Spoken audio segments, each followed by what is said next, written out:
Okay, today is Friday, February 18, 2022. A remote day due to ice. I don't have a lot on the agenda for today. I don't have enough to keep you busy for 45 minutes.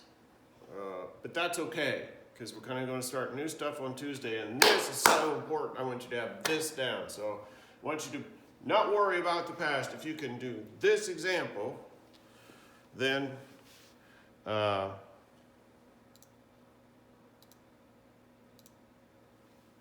you're set.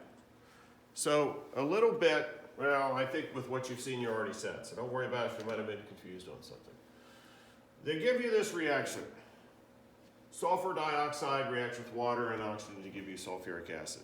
Now this is given in the formation of acid rain. So what really happens is somebody burns some sulfur. Maybe it's in a tire, maybe it's in high sulfur coal, maybe they're burning sulfur like we did in the lab a number of times when we burned off and made iron sulfide, we burned some of this off extra. This was sulfur. And that makes SO2. And then what really happens is that SO2 hits oxygen in the air, and you're not going to burn up all the oxygen on planet Earth, so this is excess by far.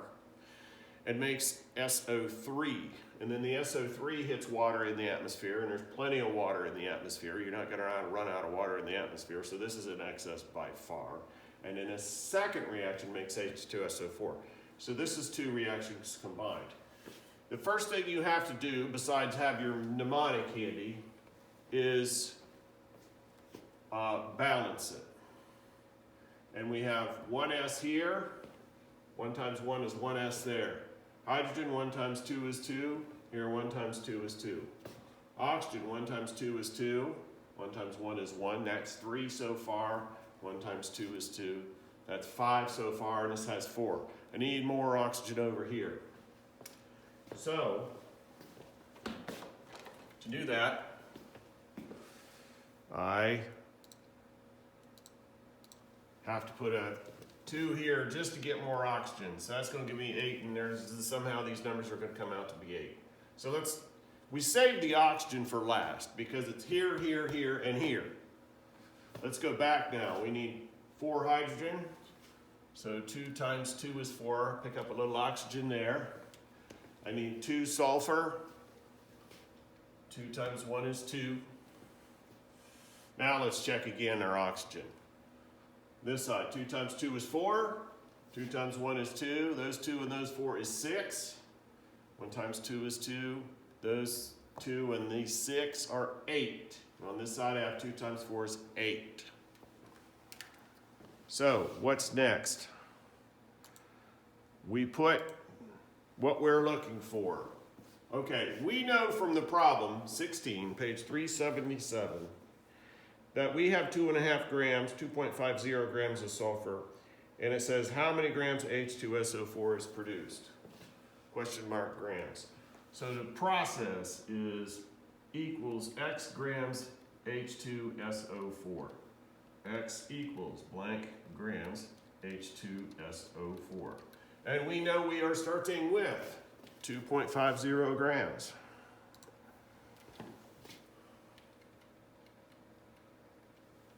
H2SO4. I'm going to end over there. Over 1.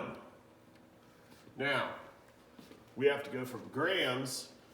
This is going to play the role of A. Okay? This is going to play the role of A. We are looking for this. This is going to play the role of B. So we have to go from grams of A, to moles of A, to moles of B, to mass of B. How many steps is that? 1, 2, 3 arrows.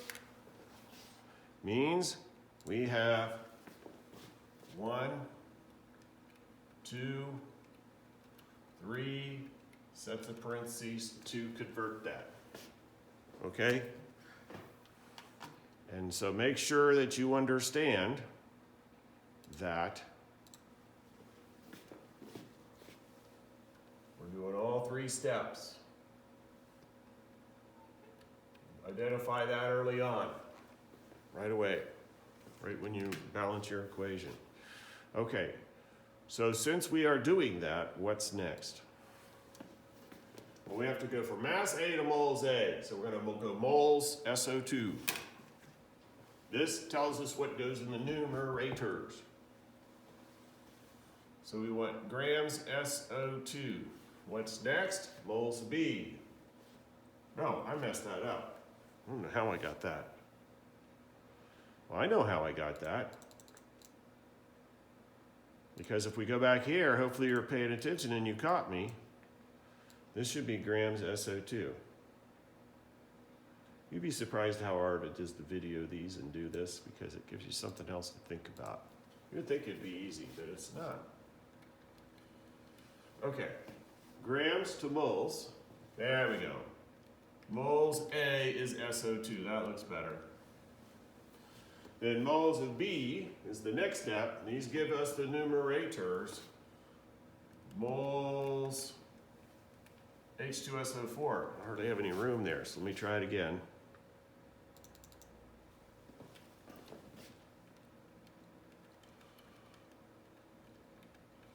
And then the last step is to go to grams of B. This is B. Grams H2SO4. So what do you do about the denominators? So if you set this up right, this goes here, this goes here, this goes here. So down here we have grams SO2. Down here we have moles SO2. Down here we have moles H2SO4. Now this number comes from the periodic table. So a mole is however much.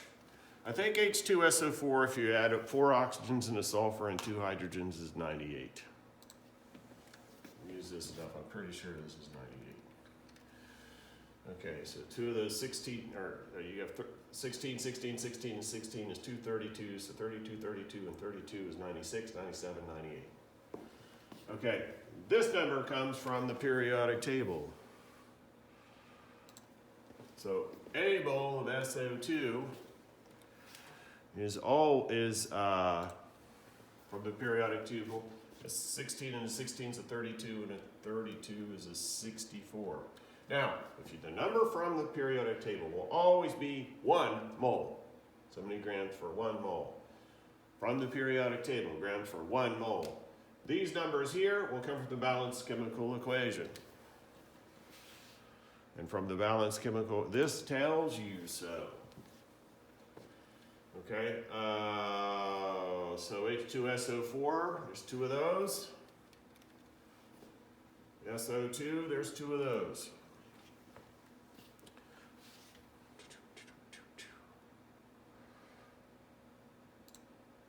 So that cancels if I multiply the tops and then multiply the bottoms and then divide, it should come out to be 3.83 grams.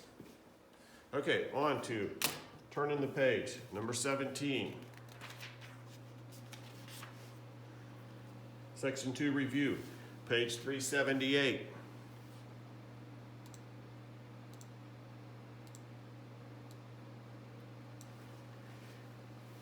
Explain why a balanced chemical equation is needed to solve a stoichiometric problem.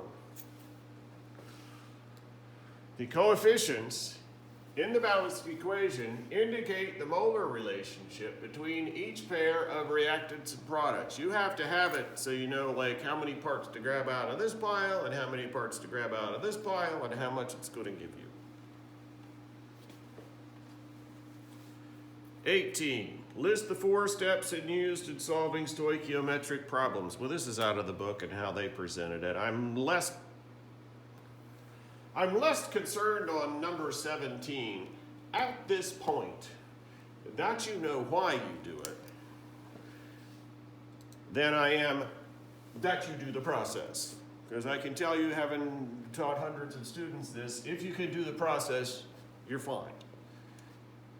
It's great if you can understand why the process, but it's not necessary. I mean, it's very important that you understand the process, but it's more important that you get this first. You know how to do it first. The understanding can come later. So the way they presented number 18 is they want to know what the 4 steps are. I don't care about the 4 steps. So I'm going to give you an answer. I'm going to give you the book answer. But I care that if you could do this, you got it. Okay, so the 4 steps that they have are balance the equation. Oh yeah, that's real important. Convert the mass of the known substance to moles. Use the mole ratio to convert the moles of substance to moles of the unknown substance, and convert the moles of unknown to mass of the unknown substance. I got to put an E in there. Okay. This one, and this one, you might want to pause that and write that down, but look, that's this step, and this step. So you got to balance the equation, and then do this step, and then this step, and then this step. There's your 4 steps, according to that question.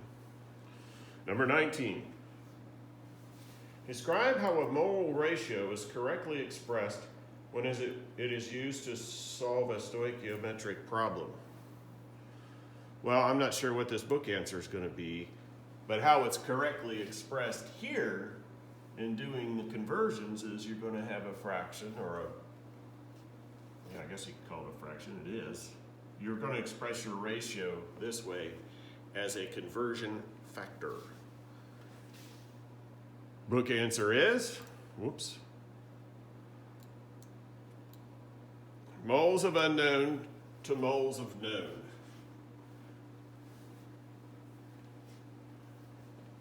And back here, the moles are the one you're looking for. There must be 2 of those pages.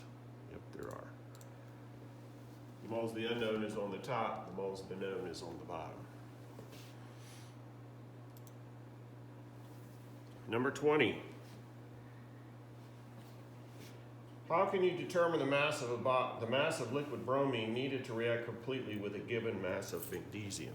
Okay, what we're going to describe here is you put your known mass of magnesium, convert it to moles, convert to moles of bromine, and then to grams of bromine.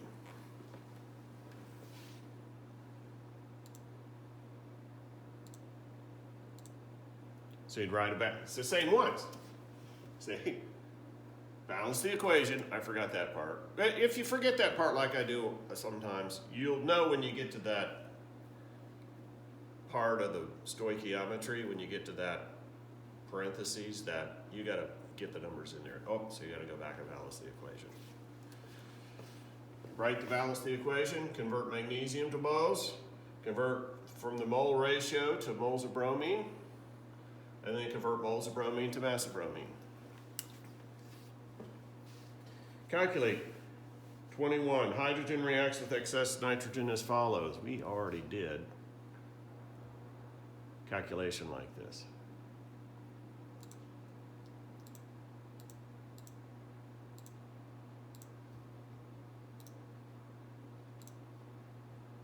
Okay, I want to show you a couple things on this one. Okay, so we are going from mass to mass. That means we're going from this part to this part. We have to have 1, 2, 3 sets of empty parentheses to put in there.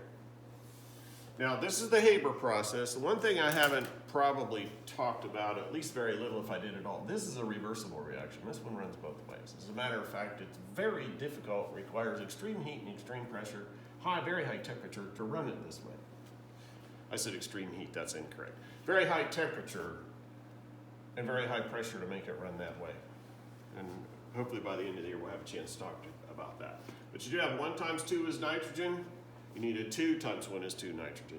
That gives me 2 times 3 is 6 hydrogen, so you have to have 3 times 2 is 6 hydrogen over here. What you do know is mass of hydrogen, we want a mass of ammonia. So how you do that is you are looking for, well, let me do it this way. X grams NH3 over here.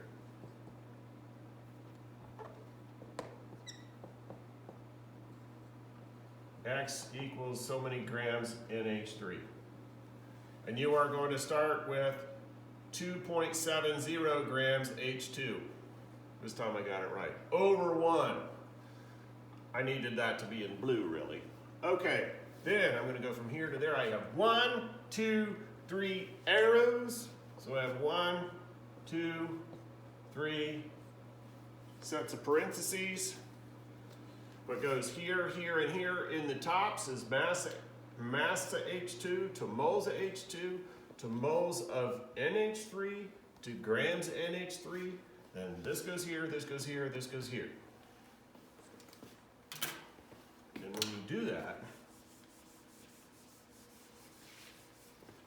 it should look like this. Okay, now one thing you can do that I didn't do, now your grams H2 cancels, and your moles H2 cancels. Get in the habit of writing your units on there so you can cancel them. And then we have a moles of NH3 canceling.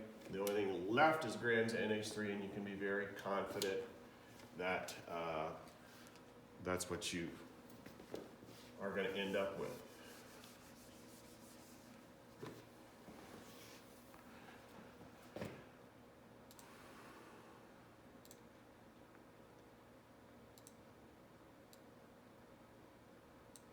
Okay, let's go on to the last question.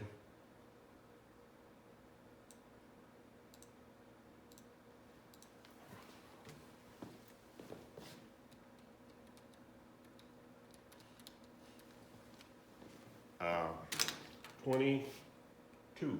Design a concept map for the following reaction. We're not going to do a concept map. How about you just do it? Okay, calcium carbonate's reacting with hydrochloric acid. How did I do this? I should have looked at this before I started maybe, huh? Okay, let's do it this way. Let's say you have 72.3 grams. Okay, so go ahead, pause here and solve it while I clean this up. One thing we do know is we've got to balance it. I have 2 chlorine here, so this has to be a 2. That gives me 2 hydrogen that goes here, everything. You put hydrochloric acid on marble chips, which is limestone, marble, calcite. You will do this reaction. It's both a double replacement and a decomposition reaction. When you work this out, you should find that you are going grams to moles to moles to grams. And if you know you have 72.3 grams, how many grams of this do you end up with? Okay. So what you are setting up is X grams CaCl2, X equals blank grams CaCl2, and you are starting with 72.3 grams CaCO3 over 1. How many parentheses do you put? 1, 2, 3 arrows. So you have 3 sets of parentheses. On the tops, if this is playing the role of A and this is playing the role of B, you are going to go to moles CaCO3 and then moles CaCl2 and then grams CaCl2. And on the bottom, this goes here, this goes here, this goes here. Grams CaCO3, moles CaCO3, moles CaCl2. Okay, these come from the periodic table. A mole, periodic table. I forget what this is. Oxygen 16 apiece, which is 48, and 12 is 60, plus calcium is about 40, so this is about 100 grams.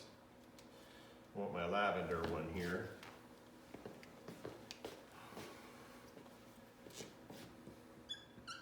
And CaCl2 is 35.5, twice is 71 plus that, and I think that's about 111 grams.